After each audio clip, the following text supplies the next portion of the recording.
오늘은 감사에 대해 말씀도 전하고 또 감사 인사도 드리려고 이렇게 왔습니다. 저는 2018년부터 올해까지 4년 동안 여러분의 기도와 후원으로 천안에 있는 고려신학대학원에서 초빙 교수로 일해 왔는데 여러 사정으로 초빙 교수 일을 끝내고 일단 미국으로 돌아가게 되었습니다.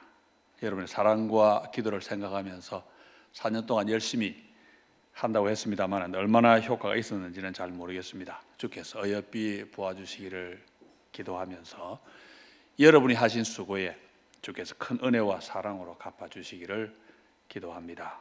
하나님이 원하시면 곧 다시 한국으로 와서 여러분 가까이에서 계속 일할 수 있게 되기를 진심으로 바라고 기도합니다. 오늘 추수감사주일에 감사에 대해 함께 생각해 보려고 합니다. 아까 선교 동영상에도 성경 구절이 나왔듯이 성경은 우리에게 범사에 감사하라고 가르치지요. 모든 일을 두고 감사하는 사람이 되어야 하는데 생뚱맞게 감사절은 왜 따로 있을까? 그런 생각이 듭니다. 왜 있습니까? 감사절은 감사하는 날이면서 또 감사에 대해서 생각하는 날이다. 그렇게 생각해 봅니다. 감사의 의미를 생각하는 날, 감사가 뭔지, 왜 해야 하는지, 어떻게 해야 하는지를 배우고 익히기에 좋은 날이라는 생각이 듭니다. 설교 제목을 참된 감사 그렇게 붙였습니다. 참되지 않은 감사, 거짓 감사도 있다, 그 말이겠지요. 어떤 감사가 그런 잘못된 감사인지 잘 살펴서 우리는 모두 참된 감사, 진짜 감사, 하나님이 기쁘게 받으시는 그런 감사를 드릴 수 있으면 좋겠습니다. 오늘 보면 우리가 너무나 잘 아는 우리 주님이 가르치신 비유입니다. 우리 주님은 비유라는 이 멋진 장르를 통해 참 많은 가르침을 주셨는데 한 가지 재미있는 점은 우리 주님의 비유에는 감사가 거의 나오지 않는다는 점입니다. 감사라는 말이 꼭 한번 나오기는 합니다. 어딘지 아시죠? 누가복음 17장에 나오는 18장에 나오는 바리새인과 세리 비유입니다. 바리새인과 세리가 나란히 성전에 기도하러 올라갔는데 거룩한 기도를 드린 바리새인보다 자기의 죄를 용서해 달라 한 세리가 하나님께 인정을 받았다 하는 내용입니다. 그 비유의 원문을 보면 바리새인이 하나님 감사합니다 하고 기도를 시작합니다. 그리고 바리새인이 드린 기도가 전부 그 감사의 내용입니다. 18장 11절을 보면 하나님이여 나는 다른 사람들 곧 토색 불의 간음을 하는 자들과 같이 아니하고 이 세리와도 같이 아니함을 감사하나이다. 그 뒤에 나오는 금식한 것, 또 11조 드린 것, 이런 것들도 다 감사 제목에 포함될 수 있습니다. 그런데 그 비유의 결론을 보면 어떻습니까? 하나님이 그 기도를 안 받으십니다. 무슨 말입니까? 바리새인이 하나님께 드린 감사가 가짜였다는 말입니다.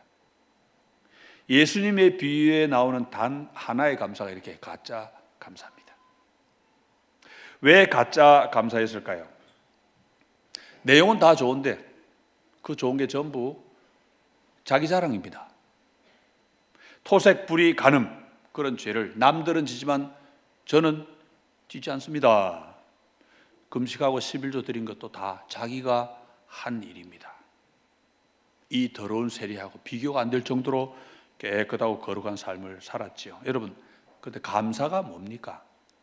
감사는 모든 공을 나 아닌 상대방에게, 다른 사람에게 드리는 게 감사지요. 내가 나쁜 죄 안 짓고 좋은 일도 많이 했지만 내가 잘나 그런 게 아니고 하나님이 도와주셔서 그랬다 하는 말 아닙니까? 모든 게 하나님 은혜라는 고백이라야 그게 감사인데 말로만 감사합니다 그랬지만 정말로 하나님 덕이라고 생각하지 않았습니다. 비유 어디에 그런 게 지적되어 있습니까?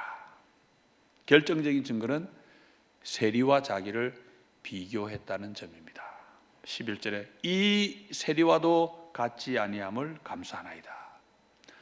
정말로 모든 것이 하나님 덕분이라면 내가 이 세리보다 잘나야 될 이유도 전혀 없지요. 바리새인의 기도는 은혜가 없는 감사였습니다. 그래서 가짜 감사였습니다. 바른 감사는 하나님의 은혜를 알고 그 은혜에 대해 드리는 감사입니다. 그 점을 우리 오늘 비유를 통해서 다시 한번 확인해 보겠습니다. 오늘 살펴볼 비유는 이름이 포도원 품꾼 비유입니다.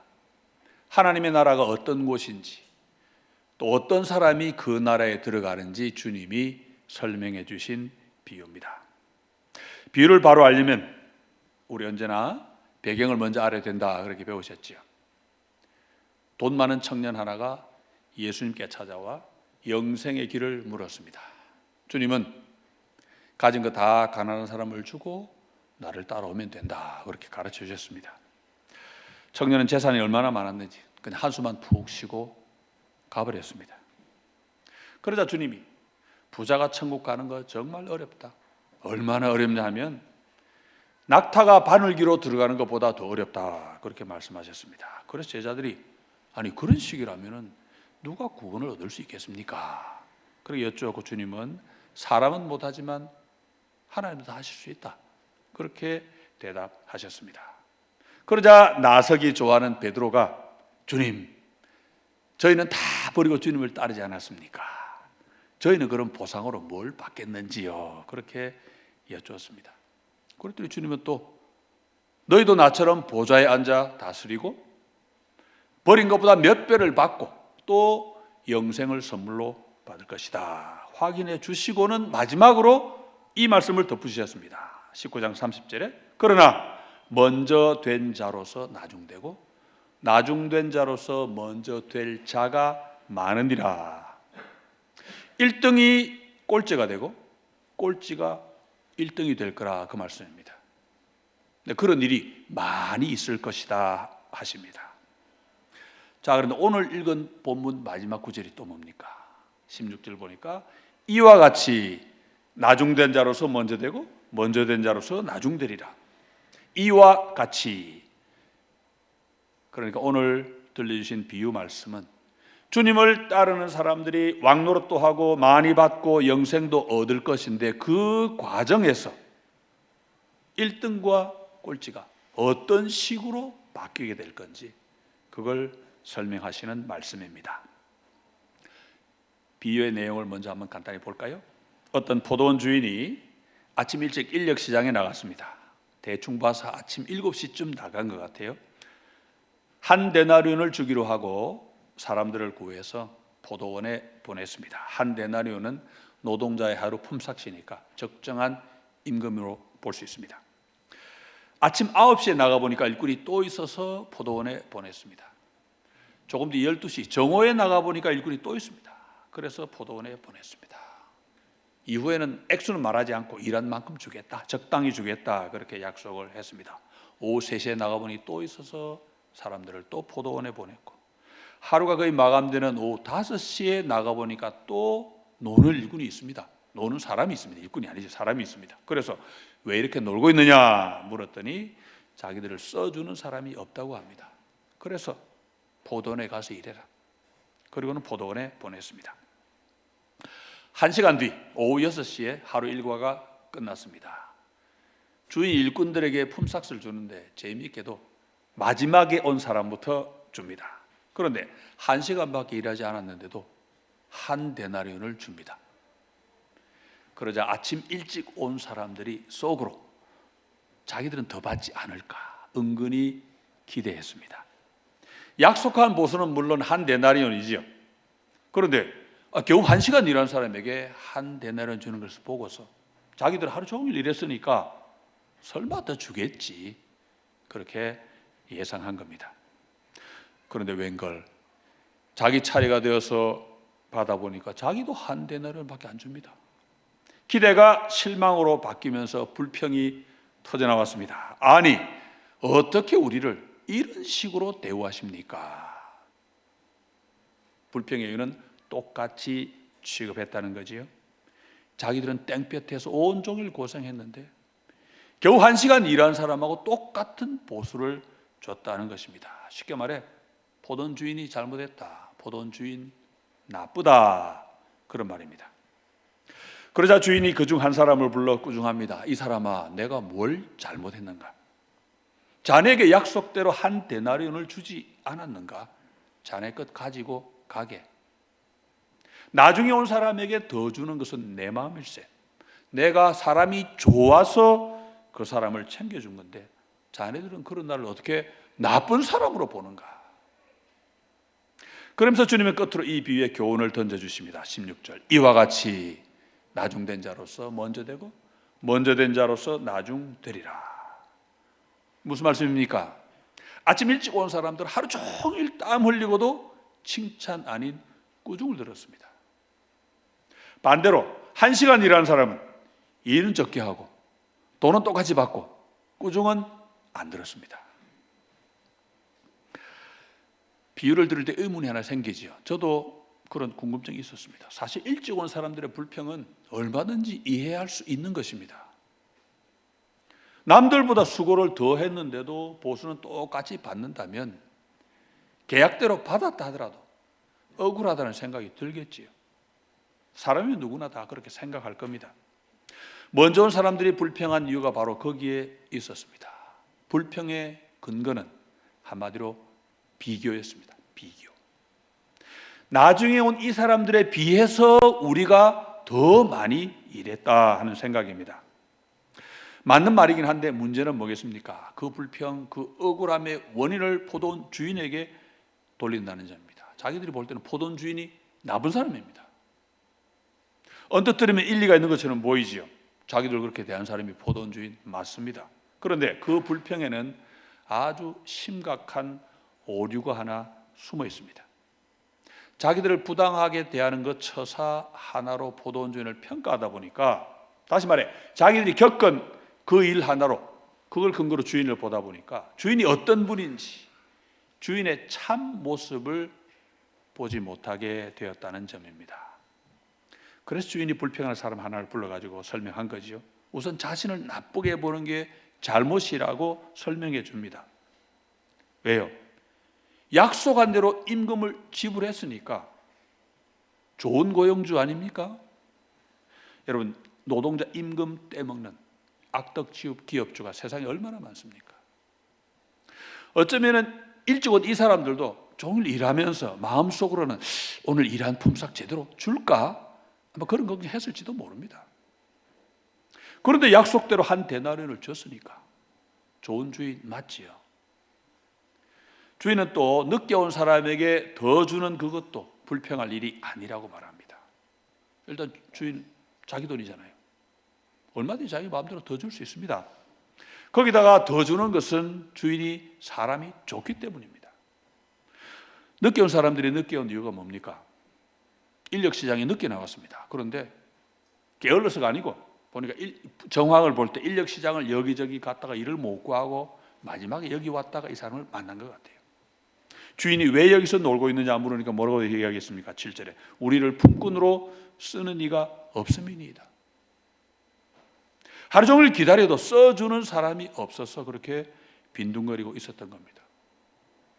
그런데 그 사람들에게 왜 그러면 한 데나리온을 줍니까?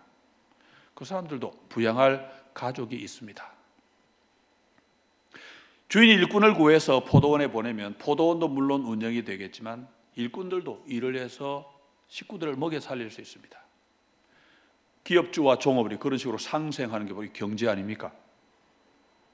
1시간밖에 일 안 한 그 사람들에게 한 데나리온을 주는 것은 정말로 주인이 사람이 좋기 때문입니다. 일을 조금 했으니까 조금만 줘도 시비할 사람 아무도 없습니다. 그렇지만 먹여 살릴 식구는 똑같이 있기 때문에 주인이 손해를 봐가면서 배려를 해준 것입니다. 그럼 아침 일찍 온 사람들은 부당한 대우만 받고 혜택은 하나도 못 받았습니까? 아니지요? 받았습니다. 많이 받았습니다. 포도원 주인이 아니었더라면 오늘 하루 공칠 뻔했습니다. 이 사람들 아침 일찍 인력시장에 나온 사람들입니다. 왜 일찍 나왔겠습니까? 일자리가 필요하니까. 누가 나를 고용해 줘야 되니까. 그런데 마침 포도원 주인이 일찍 와서 고용해 주는 바람에 하루 일을 하게 됐지요. 아침부터 일했으니까 몸은 힘들었을 겁니다. 그렇지만 마음은 어떻겠습니까? 마음은 든든하지요. 아침 일찍부터 잡을 잡았으니까. 오늘 하루 열심히 일하면 식구들을 먹여 살릴 수 있으니까 얼마나 좋았겠습니까? 그런데 아침 일찍 취직이 된 이 사람들은 자기가 잘했다 싶은 거 하나만 생각했습니다. 하루 종일 남보다 오래 더 많이 일한 그거지요. 그러다 보니까 자기들이 입은 혜택은 생각하지 못했습니다. 주인에 대해서 주인이 얼마나 좋은 분인지 생각할 틈이 없었습니다. 주인이 일자리를 주어서 하루 종일 열심히 즐겁게 일할 수 있었습니다. 그거 다 주인의 은혜 아닙니까? 또 하루 종일 일한 다음 약속대로 임금을 받았습니다. 이 또한 주인의 은혜 아닙니까? 이것만 생각해도 주인이 얼마나 좋은 분입니까?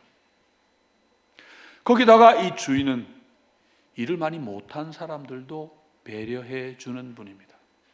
계약을 충실하게 이행하는 정도를 넘어서 자비와 긍휼이 있는 분입니다. 얼마나 좋은 분입니까? 그런데 내가 부당한 대우를 받았다고 하는 그 성급한 판단 하나 때문에 그 좋은 주인을 나쁜 사람으로 만들고 말았습니다. 그래서 불평한 그 사람을 불러 주인이 뭐라고 이야기합니까? 14절 보니까 네 것이나 가지고 가라. 원문의 분위기를 살리면요, 내 것 받았으니 가, 꺼져, 막 그런 정도의 분위기입니다.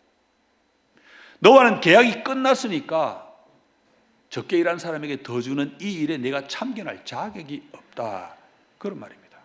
그런 식으로 먼저 온 자들이 나중이 되고 말았습니다. 이유는 딱 하나, 뭐지요? 은혜를 몰랐기 때문입니다.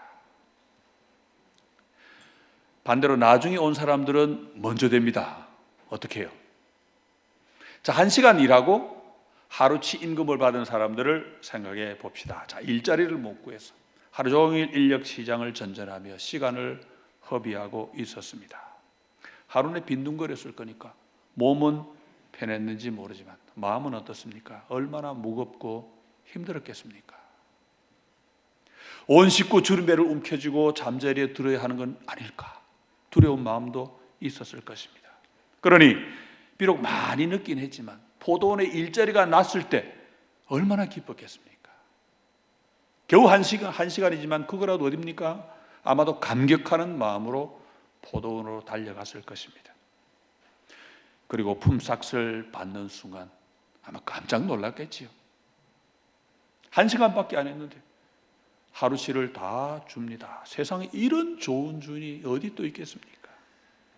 마지막에 온 이 사람들은 주인의 은혜를 깊이 깨달은 사람들입니다. 하루 공칠 뻔하다가 뒤늦게 취직이 됐으니까 일자리를 주신 은혜부터 알았겠지요. 거기다 조금 일했는데 하루치를 다 주니 얼마나 고마웠겠습니까? 그렇게 은혜를 알았기에 이들은 마지막에 왔지만 먼저가 되었습니다.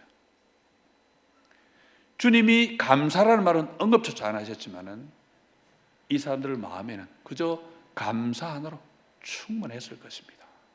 주님의 비유는 이렇게 감사를 말하지 않고 감사에 대해 말하는, 가르치는 그런 교훈들이 많습니다.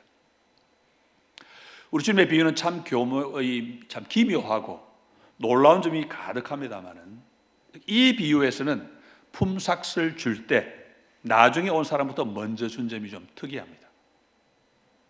비유의 교훈이 나중된 사람이 먼저 된다, 뭐 그거라서 나중 온 사람 월급 먼저 준다, 뭐 그건 모르겠습니다만 어쨌든 나중에 온 사람 품삯을 먼저 준 이것이 아주 중요한 결정적인 계기가 됐습니다. 나중에 온 사람들이 품삯을 받는 그 순간은 모든 사람들에게 판단의 순간이 된 것입니다. 어떤 판단입니까? 그 사람들하고 나하고 비교해서 억울하다고 생각할 건지, 아니면 일을 조금밖에 안 했는데 하루치를 다 주는 멋진 주인을 발견할 건지, 다른 말로 하면 옆을 둘러보고 나와 남을 비교하느냐, 아니면 위로 주인을 바라보느냐 하는 선택의 순간이었습니다. 아침 일찍 와서 하루 종일 수고한 그 일꾼들이 마땅히 가져야 될 태도는 불평이 아니라 뭡니까? 감사지요. 감사할 조건 많습니다. 일 맡겨주셔서 감사, 약속대로 임금 주셔서 감사, 그리고 늦게 온 동료까지 챙겨주시는 그 사랑에 또 감사. 그런데 그 모든 감사가 한순간에 날아가 버렸습니다. 왜? 주인을 보지 않고 사람들을 보았기 때문입니다. 그리고 그 사람들을 나하고 비교했기 때문입니다. 여러분 한번 생각해 봅시다. 주인이 만약 늦게 온 사람들에게 돈을 조금만 주었다면, 일한 만큼만 주었다면 어떻게 했습니까? 아니, 일을 조금밖에 안 했으니까 오늘 돈 못 준다, 그래 버렸더라면 어떻게 했습니까? 아침 일찍 온 사람들이 부당한 기대는 하지 않았겠지요. 우리도 혹시 못 받는 거 아니야? 그러면서 불안했을지도 모릅니다. 반으로 깎는 거 아니야? 그런 생각했을지도 모르지요. 그랬더라면 아마 한 데나리온을 받았을 때 얼마나 고마워했겠습니까? 야, 받았구나. 그러니까 다른 말로 하면 주인이 나쁜 사람이었더라면 한 데나리온을 받고도 좋아했을 건데, 주인이 좋은 분이다 보니까 엉뚱하고 과도한 기대를 했고, 그것 때문에 결국 주인을 나쁜 사람으로 오해하고 말았습니다. 그리고 정구사님 말씀하셨지만은 성경에서에 나와 있는 그 말라위에 우물 파고 기뻐하고 춤추는 모습 보세요. 우리는 훨씬 나은 형편이지요. 주인이 좋은 사람이기 때문에 오히려 더 그런 게 아닐까, 그런 생각 해봅니다. 마음이 문제인데 결국 비교가 문제였지요. 자, 위를 보지 않고 옆을 본 그것이 화근이었습니다. 주님은 여러 비유에서 사실은 그렇게 비교하다가 망한 사람을 많이 언급하셨습니다. 오늘 본문에서는 먼저 온 그 사람들이지요. 그런데 이 사람들의 말에 힌트가 담겨 있습니다. 12절에 보면 나중 온 이 사람들은 1시간밖에 일하지 아니하였거늘. 여기서 이 사람들 그러죠. 저 사람들이 아니고 이 사람들입니다. 멀리 있는 사람이 아니고 가까이 내 곁에 있는 사람입니다. 왜? 비교가 되니까. 그래야 비교를 하니까. 아까 언급했던 바리새인과 세리 비유에서는 바리새인이 그런 비유를 했습니다. 바리새인도 세리를 부를 때 똑같은 표현을 씁니다. 이 세리와도 같지 아니함을 감사하나이다. 저 세리가 아니고 이 세리, 뭡니까? 가까이 내 곁에 얻어서 비교할 만 그런 거리에 있는 사람이란 말이죠. 비교하다 망한 유명한 사람이 성경에 또 나옵니다. 탕자 비유에 나오는 탕자의 형입니다. 탕자형의 불만이 뭐였습니까? 누가복음 15장을 보니까 내가 여러 해 아버지를 섬겨 명을 어김이 없거늘 내게는 염소 새끼라도 주어 나와 내 벗으로 즐기게 하신 일이 없더니 아버지의 살림을 창녀들과 함께 삼켜버린 이 아들이 돌아오매 이를 위하여 살찐 송아지를 잡으셨나이다. 탕자형을 보니까 오늘 본문에서 아침 일찍 와서 하루 종일 수고한 사람들하고 통하지요. 자기가 이렇게 아버지를 잘 섬겼는데, 그러죠? 나는 수고를 훨씬 더 많이 했고 또 하고 있는데 재산 날리고 온 그 동생보다 오히려 못한 대우를 받았습니다. 부당하지요. 그런데 이 탕자의 형도 탕자를 뭐라고 부릅니까? 이 아들이 돌아오매, 이 아들. 동생 바로 곁에서 자기와 동생을 비교했습니다. 그래서 억울하다는 생각에 사로잡힌 나머지 아버지가 얼마나 좋은 분인지, 내가 그 아버지로부터 얼마나 많은 혜택을 받고 있는지 그건 생각을 못했습니다.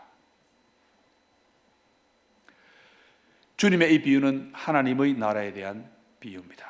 주님은 하나님의 나라가 어떤 나라인지, 그리고 어떤 사람이 누가 그 나라에 들어갈 수 있는지 가르쳐 주십니다. 참 역설적이게도 먼저 온 그게 화근이었다, 그렇습니다. 처음 일자리를 얻었을 때는 그 사람들도 얼마나 기뻤겠습니까? 얼마나 고마워했겠습니까? 그런데 일하는 시간이 길다 보니까, 열심히 일하다 보니까 어떻게 됩니까? 수고하고 고생한 내가 점점 커지고 은혜는 사라집니다. 없어집니다. 그런 와중에 품삯까지 똑같이 받게 되니까 내 수고가 무시당했다, 그런 생각이 들었겠지요. 내 수고, 내 공로가 떡 버티고 있는 그 자리에는요, 하나님의 은혜는 들어갈 자리가 없습니다. 그 결과 주인에게 꾸중을 듣고 그냥 꼴찌로 전락해 버렸습니다. 먼저 온 사람은 전부 일을 많이 했다는 공통점이 있습니다. 아침 일찍 온 포도원 일꾼들도 그렇고 탕자의 형도 그랬고 바리새인도 마찬가지입니다. 그런 사람이 나중이 되는 이유는 뭡니까? 수고를 많이 한 내가 너무 뿌듯해서 하나님의 은혜가 있을 자리가 없어져 버렸기 때문입니다. 1시간 일한 사람은 자기가 한 게 없다는 것을 너무나 잘 압니다. 1시간 동안 얼마나 열심히 일했겠습니까? 그렇지만 내가 뭔가 했다는 느낌이 있을 수가 없지요. 그저 부끄럽고 그저 고마웠을 것입니다. 그런 식으로 나중된 사람이 먼저 됩니다. 결국 하나님의 나라는 하나님의 은혜 하나에 모든 게 달려 있다는 말씀이지요. 그러니까 볼 때 정말 하나님 나라는 역설의 나라입니다. 잘나면 잘날수록 못난이가 됩니다. 일하면 일할수록 꾸지람을 듣습니다.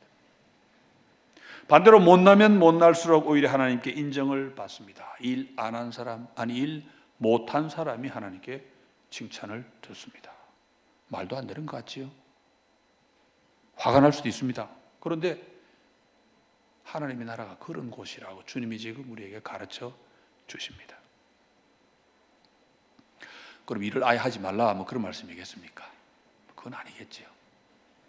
사도 바울이 한 멋진 고백이 있습니다. 고린도서 15장 10절에 보면은, 그러나 내가 나 된 것은 하나님의 은혜로 된 것이니 내게 주신 그의 은혜가 헛되지 아니하여 내가 모든 사도보다 더 많이 수고하였으나 내가 한 것이 아니요 오직 나와 함께 하신 하나님의 은혜로라. 참 은혜를 받은 사람은 누구보다 열심히 일합니다. 왜요? 받은 그 은혜가 내 속에서 동력이 되기 때문입니다. 은혜 받으면 가만 못 있습니다. 그렇죠? 그래서 바울도 일을 얼마나 많이 했습니까? 그렇지만 그 모든 게 은혜인 줄 알기에 절대 자기를 내세우지 않습니다. 바울도 다른 사도라고 비교하잖아요. 그렇지만 비교 우위를 절대 누리지 않습니다. 모든 게 은혜인 줄 알았기에 그저 일만 열심히 많이 한 겁니다. 언제나 문제는 은혜는 없이 내 힘으로 일하는 사람입니다. 그런 사람은 자기가 수고를 남보다 많이 한다 생각하지만은 그런 생각이 마음에 들어오는 바로 그 순간 미끄덩 해서 그냥 바닥으로 떨어져 버립니다. 말씀을 맺겠습니다. 어떤 감사가 참된 감사입니까? 오직 하나입니다. 하나님의 은혜에 대한 감사뿐입니다. 하나님의 은혜는 다양한 모습으로 우리에게 옵니다. 가장 중요한 것은 구원의 은혜겠지요.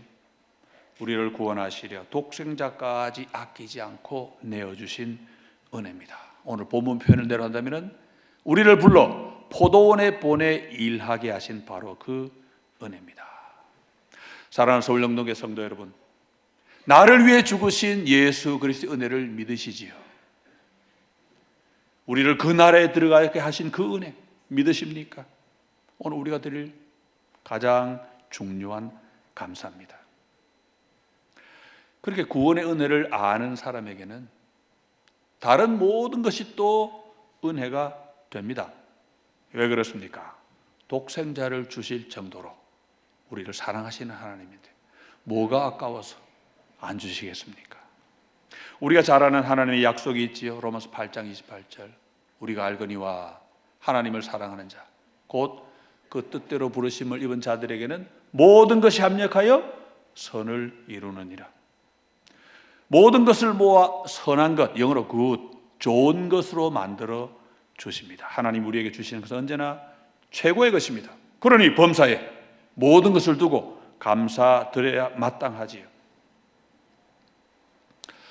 그런데 범사에 감사하라 말은 참 좋은데, 좋은 줄 알지요? 실천은 참 어렵습니다. 그렇지 않습니까?